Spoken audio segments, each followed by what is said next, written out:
Yeah, well.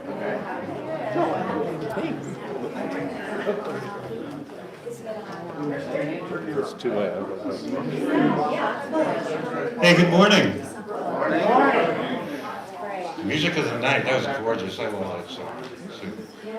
It's beautiful. Thank you. Good morning, and welcome to the Unitarian Universalist congregation of the Swannanoa Valley. My name is Peter Howe, and I'm on the Board of Trustees. As Unitarian Universalists, we have a history of thinking for ourselves. We're people of many beliefs and backgrounds, people who grew up in church, people who have no religious background, people who believe in God, people who don't, and people who just want to let the mystery be.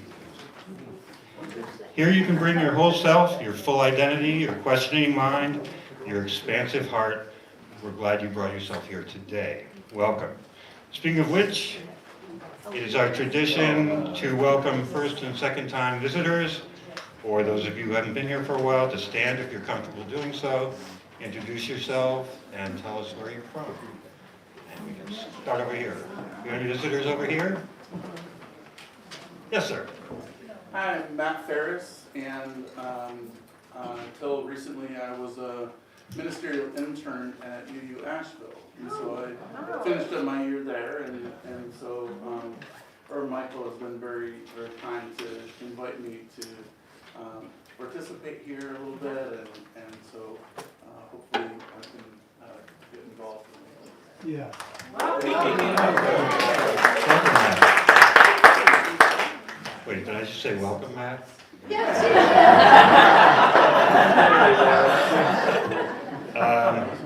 And on this side, is anybody here visiting us this morning? No, everybody is a veteran. Well, great. Thank you for coming today. We'd love to get to know you better, so if your schedule permits, please join us for coffee hour in the portico directly after the service. Folks from our membership committee, identified with orange name tags, will be available to answer any questions you might have. If you're new to Unitarian Universalism, you might take note of our mission statement, which is printed on the front of your order of service. We also work together to promote and practice our 8 principles, which are printed on the back of the order of service. On the inside of the order of service is a representation of an integral part of our service, which is the reading of our land and labor acknowledgement, which is printed on the back of your, I guess it's from the back. Is it on the back? Yeah, it's on the back. Okay, on the back of the order of service. I will read it if you could follow along and appreciate what it says. If you want to read along with me, you may. I would not object to that. It says, "We acknowledge with respect that this land is the sacred ancestral home of the Cherokee and other native peoples who survived and continue to make their home here. We deeply regret the genocide and broken treaties by which their land was stolen and from which we all benefit. We support the Cherokee as they seek redress for these injustices. We also acknowledge that this country was built on the stolen labor and it denied ownership of land to enslaved Africans who continue to experience oppression, economic injustice, and generational trauma. We bear a moral and spiritual responsibility to oppose and work to eliminate the ongoing harm of white supremacy and racism." Thank you. A couple of quick announcements. UUCSV belongs to Faith Communities for Immigration and Justice. This group is making available Love Thy Neighbor, Defend Immigrant Rights yard signs for $10. They will be in portico after the service. You can get those there.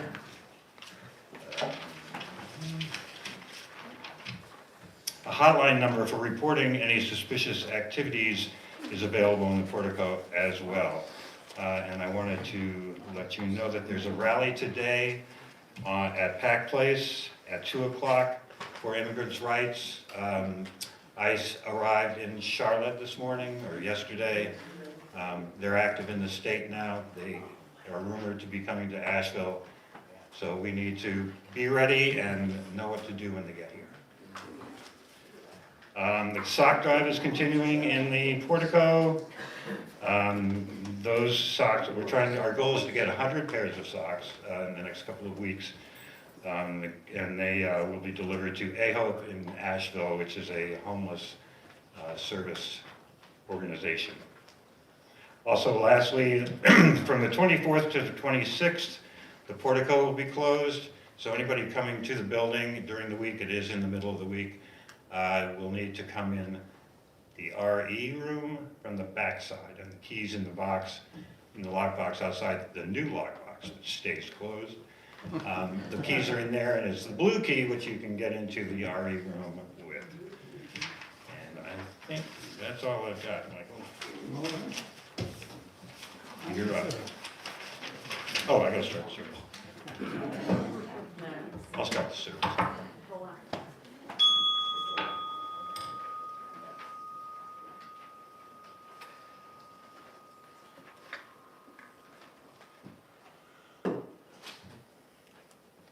All yours.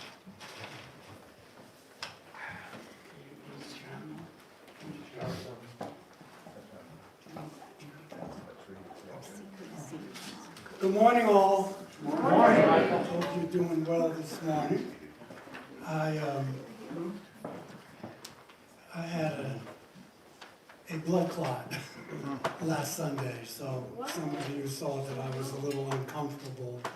I went to the emergency room last Sunday after church. I only stayed 5 hours, which is not bad for healthcare in America. So I got to be on blood thinners for 6 months. And so I was going to bring a chair up, but Tylenol works wonders. I didn't tell everybody, but some of you kind of asked me, so thank you for your prayers and everything, and I'll be okay. So, having said that, thank you, Diane. Our opening words this morning. We are, therefore we love. We are, therefore we love. Cosmic bits of mass and energy come to life together. We love, therefore we are. May we be humble before the wonder of what we dare to create. Please rise as you are willing and able and join in our opening hymn this morning, hymn number 91, Mother of All.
People say, man, we've been singing this thing. So it wasn't our best performance, but, we tried something new. Now, we do the old ones until Easter.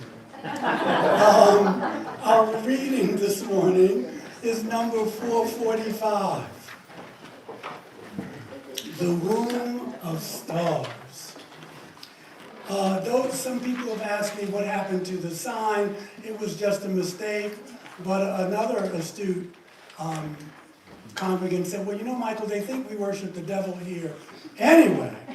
So from in praise of darkness to in praise of light may be more palatable. But we will be talking about darkness, just so you know.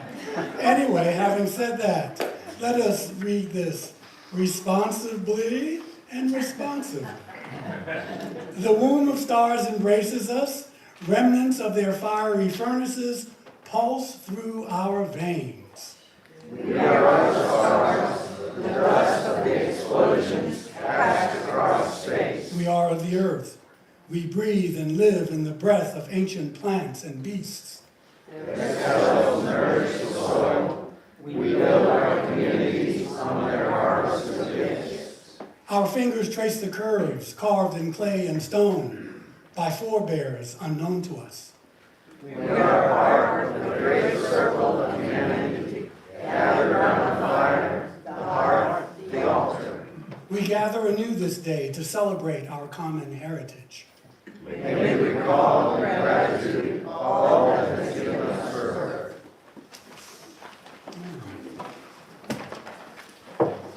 This is the time in the service when we invite you to share a joy, a concern, a sorrow.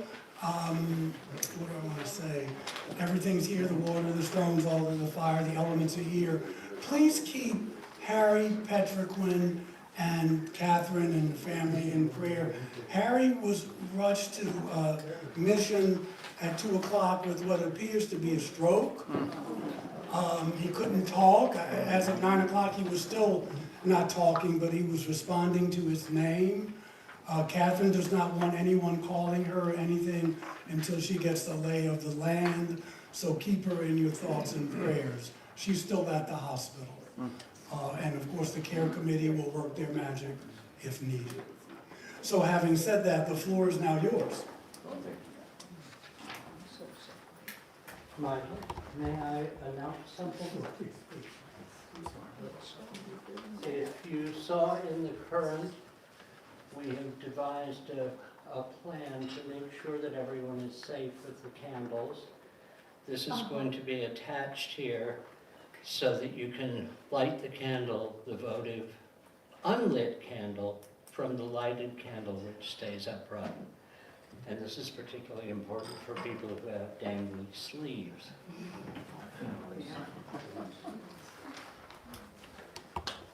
Yeah, thank you. And also for Christmas Eve, Yes. right? We don't want any Richard Pryor. Is that what happened to your hair?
Do I need to bring the stones to anybody?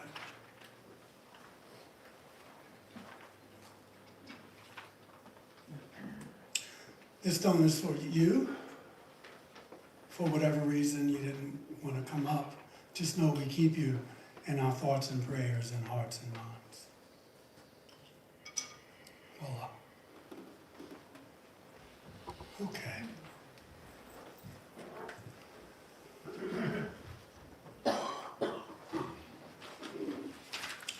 I now invite you to join in the spirit of prayer and meditation.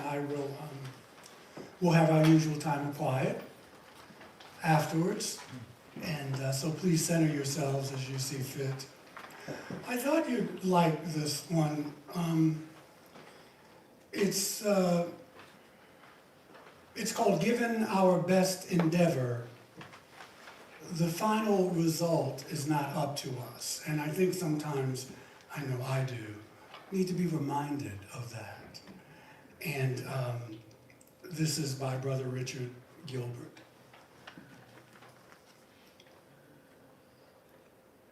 I would share with you, my companion seekers, a few words seared into my soul. A doctrine of grace for those who use not its name. Given our best endeavor, the final result is not with us.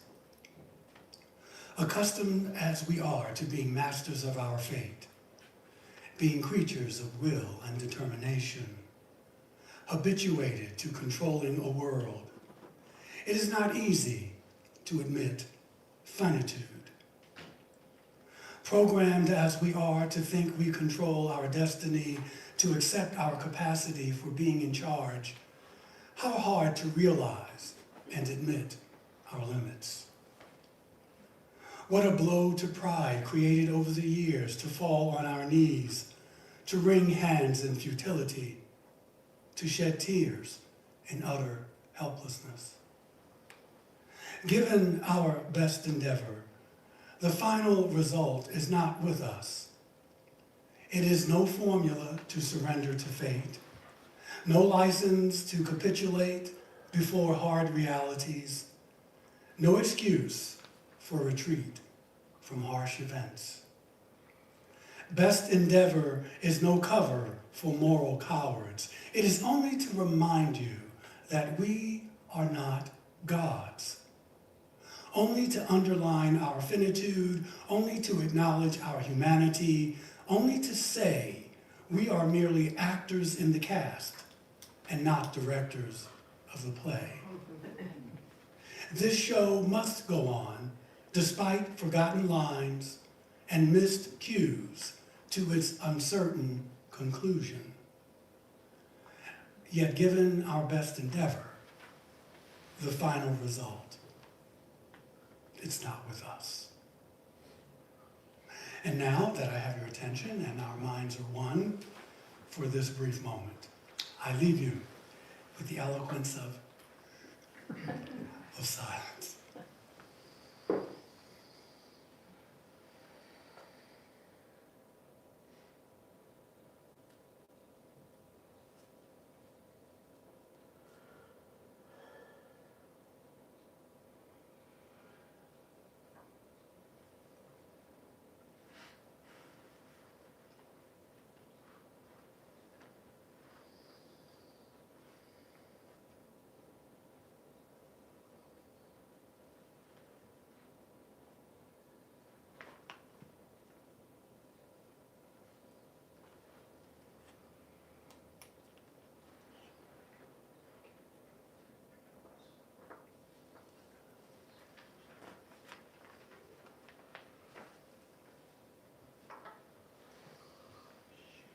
Thank you.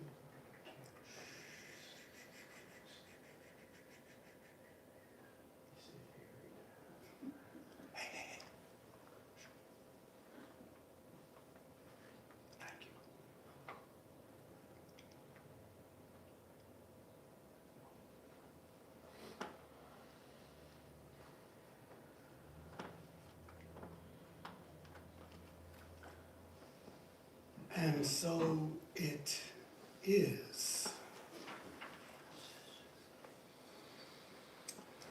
Well, let me remind you and myself of the words of my favorite philosopher, William James, that the greatest use of life is to spend it on something that will outlast us. And in this spirit, we will now collect this morning's offering.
This is another hymn that we've never sang before. There's not a lot of new people here, but if you are, just know we sound better. But we gotta try things new, you know, and if you come on a Sunday, but please rise as you are willing and able for this new hymn. Do not fear it. When darkness nears, there's only 3 verses. I'll play it. Thank you.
Wow, Marty.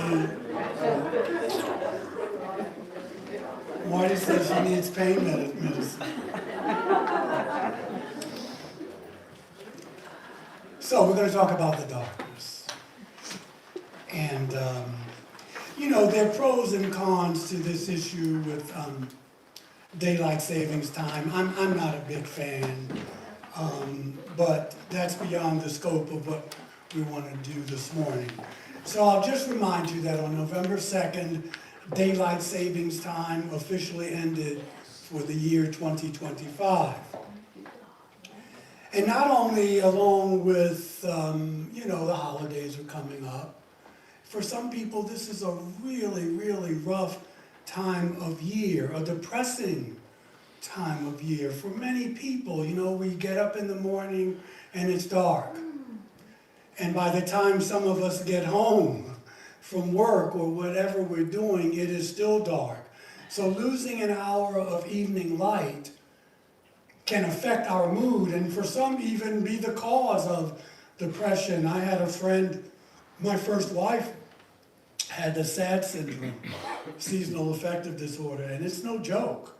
And so not just to mention even disturbing sleep patterns. So in short, turning back the clock can also affect our moods, and it's not to be taken lightly. My prayer this morning is that our gathering now will invoke the spirit of life, which is present, even in darkness, in our darkest times of rest and of love, of joy and pain. Liberal religion In fact, our American way of life is often considered to have been born in the period of history in the 18th century known as the Enlightenment. Now, the Enlightenment is usually thought of as and it was to a great degree, a tremendous and positive step in evolution for humanity. It marks a turning point in human thinking. Now, some would argue a Eurocentric step in human history, a shift of emphasis from mystery to reason, from so-called myth to facts. Life became a series of questions to be answered and problems to be solved. Of course, the Danish existential Christian philosopher Kierkegaard disagreed with that. He reminds us that life is not a problem to be solved, but a mystery to be lived. Science and technology developed and flourished and became the central focus of much of Western civilization. And so, as this technology flourished, if I could use that word, we literally became enlightened.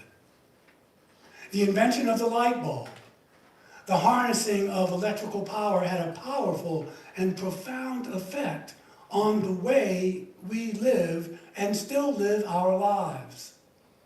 We moved from being a primarily agrarian society, living in tune with the rhythms of nature, of day and night, and dark and light, and the seasons of the year, to an increasingly industrialized and urbanized society with the ability to light our lives for 24 hours a day. When I was in New York last weekend and the weekend before, which is how I probably got this clot, just flying back and forth. New York is always lit up, literally and figuratively, all the time, but just flying back home, just all the lights, even in little old Asheville and coming through Atlanta. I mean, it's amazing looking at the whole world is lit up. Along with our light bulbs and neon lights, we also have our televisions. We have our computers. We have our smartphones, all these screens and the like. Our light inventions become even more seductive and exciting, and of course more demanding. We rarely experience true darkness anymore, generally speaking. Even at midnight in our large cities, the sky glows with the reflection of city lights, and for many people, darkness has come to seem unnatural, alien, if I may use the word, if you will, perhaps even more frightening. If we are afraid of the darkness, we may have good reason these days. I won't even get into what that means for race and darker skin and that kind of thing in our culture where good is white and light, and of course darkness is evil and sin and exotic, but different. There's always the possibility of becoming a victim to crime, but it's more than that, I think. I think we've come to see darkness as a lack of light. And we don't like to lack anything. When it's dark and it can appear that something is missing, we don't see clearly, and we've grown accustomed to seeing clearly, or at least thinking we do. To be looking, but not necessarily seeing, at something all the time, something external from us all of the time. And so we feel a bit uneasy. We feel a bit uneasy, fearful, even bored by not seeing an image of something. I don't know, perhaps that's why we also fear and avoid too much silence. Whatever the reason, our very souls, not a scientific term, our very spirits, our inner lives pay the price. And that's because if we are totally dependent on light, we become superficial. We lack the deep, dark roots that nourish and ground us. When we take our nourishment from electric lights and electronic images, from words and images commercially produced, our own creativity and growth is stunted. Even when our focus is on our own words and pictures, we need the contrast, the balance of darkness and stillness and quiet. Darkness is still in this day and time equated with sin and evil. Light with whiteness and goodness and salvation. We talk about people seeing the light, or, when you die, go to the light. Bud Light. Carrying the light within. And yet we don't talk too much about dreaming in the dark, or letting the darkness envelop you. Darkness is to be overcome. It's something that we need to vanquish. We need to escape from. It's a really weird way to think. As Shakespeare would say, 'tis wondrous strange the way we think about darkness. Thank God our bodies know darkness as a friend. Thank God for that. For example, many of us may have been conceived in the dark during long, dark nights of lovemaking, or what theologian Matthew Fox calls, I love this, the dark sacrament of love and intimacy and sensuality. And we spent the first 9 months of our fetal development in the womb, which was dark but sheltering and not fearful. In fact, when you come out of the womb, you start screaming because you see that light in your eyes. You know what I mean? Then you're like, what have I done? But it's too late now. You've signed the contract. Nobody gets out alive. Our heart, our liver, our blood clots, our intestines and brain, all the beautiful and harmonious and working parts of our bodies go about their business. Night and day and night, completely in the dark. Interestingly, how we often equate death with darkness, yet in darkness, life begins and flourishes. The sun doesn't penetrate all of space because much of space is simply too dark. Much of the birth of the cosmos itself was done in the dark. Plato talks about this in Timaeus and Critias. The sun, did not always exist. First there was darkness. There was a vast darkness. The seed growing underground is what? Is growing in the dark. Just as the fetus grows in the mother's womb. It's dark. It's lovely. It's close. It's intimate. These are our origins. The origins of life. Dark. Silent. Wonderful, Mary. Wonderful. In this darkness, we get in touch with our depth, our awareness, our sense of wonder and fear can perhaps assist us in excavating the depths of our inner life, cultivating the greatness within us, weeding out what no longer does us any good. It no longer serves us. We get rid of it. Most of us have been trained and conditioned to see life in terms of dualism. We talk about this a little in our Course in Miracle gatherings, because, non-dualism and the metaphysics of that. And so this way of perceiving life makes the positive good and the negative bad, and a desert and a sea separates the two. But that's not always true. I myself prefer the Taoist image of life as a never-ending circle of energy. And there's a little darkness in the light and a little light in the darkness. There's a polarity containing the essence, positive in the negative and negative in the positive. It just depends on how you want to look at it. Shakespeare in Hamlet reminds us, he says, nothing is good or bad, but thinking makes it so. To me, it is a prison, that kind of thinking. Or Rumi, Out beyond ideas of right and wrong, there is a field. I'll meet you there. Darkness is uncluttered space, and oh, how we need that. We go along clinging to so much stuff, so much hurt and anger and pain from the past, so much fear, right? And so much doubt and insecurity. We have so many outworn images and roles we play, behaviors that we don't need anymore. How come it's so hard? Why is it so hard to let it go? Why is it so hard? Old dreams, old ideas, old relationships, old loves and hates, we hold on long past the expiration date.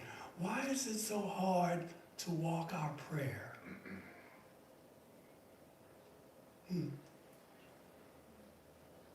Habit, for one thing. It appears easier to just hang on than to face the change of the unknown. Fear is another factor. Fear that if we let go of something, it will leave a hole in our lives. Or fear that we may lose control, which is an illusion anyway, this illusion of control, that if we let go of one thing, all of the dominoes will crumble, and in one chain reaction, we'll lose it all. It sounds like the argument for going to Vietnam in the 60s for communism. Or there's the fear that we will have to face something before we let it go. Letting go means that we don't have to cling too tightly to our egos. We don't want to cling too tightly to the materialism of a consumer society. We don't want to be defined or imprisoned by the norms of a dysfunctional culture. And this is what it means to be in the world, but not of the world. We don't want to be dissatisfied in being ourselves. We don't want to project our attitudes and fears, our disappointments, our guilt onto other people. We don't want to bleed on other people. We have to be responsible for our own wounds. Letting go means allowing pain to be pain. As human beings, we're not created to experience both joy and sorrow. Actually, scratch that. That's what we are created to experience. Both joy and sorrow. Not joy or sorrow, not pleasure, and pain. We have joys and concerns. We know sickness and health, not sickness or health. It is all these things that make us human, that make us fully human. And this is what gives our life richness and meaning. Most likely, many of us here this morning are living with some degree of pain. Physical, emotional, and or psychological pain. Pain has been called the dark night of the soul, and we don't want any part of that. We fear it, we deny it, we push it away, and we're sometimes weak, and we're angry, and we're guilty. And accepting pain is never easy, but if we reject it, we wind up rejecting our own humanity. And yes, joy and fulfillment assist us in finding meaning in our lives, but so does pain and loss. We accept pain because it helps us to understand others. For you activists out there, all social action is born out of pain. Struggles of anti-racism, sexism, oppression, repression, struggles for freedom and justice are born out of pain. Pain is the mystery, like love, that binds us together as human beings. No one is happy and cheerful all of the time. If they are, you really need to watch out. I stay away from people like that all the time. That they're so heavenly minded that they're no earthly good. Life is not all about singing kumbaya. We are not built or meant to spend all of our lives, however, doing and accomplishing and achieving and acquiring and running all the time. Without the peaceful darkness of sleep, without our dreams, our daylight hours become more dazed and confused and crazy. We need time to rest, to contemplate, to just be, to meditate, to chill. Or as theologian Matthew Fox says, we can't continue to flee the darkness and embrace an enlightenment which doesn't include any darkness at all. Together, you and I can create safe places, like right here, where we can share and celebrate the totality of the mystery of what it means to be alive. I think that's why you come on Sundays. That's why you come. You don't wake up and think that, but that's why we gather to deal with the joy and sorrow, the pleasure and the pain, the silence and the song, the music, and of all the wide range of feelings and experiences in between. So basically, let's get ready to go home. Let's affirm before we leave the beauty and the worth of darkness as well as light in the human soul, in the human face, and in all of creation. If we try to do that, I'm not guaranteeing anything, but if we at least try, then we shall make real our dream of unity in diversity within each and every one of us and in the world at large. All praise be to the darkness. Amen. Ashe. And blessed be.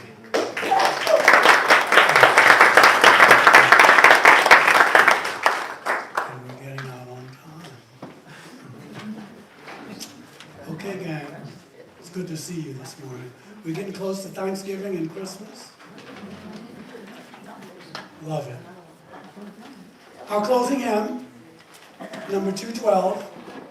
Please rise as you are willing and able, because we are dancing Sarah's Circle.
You're not helping to make this earth a place sometime called hell.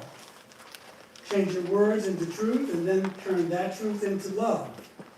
And maybe our children's children and their great-great-grandchildren will tell. Have a wonderful afternoon.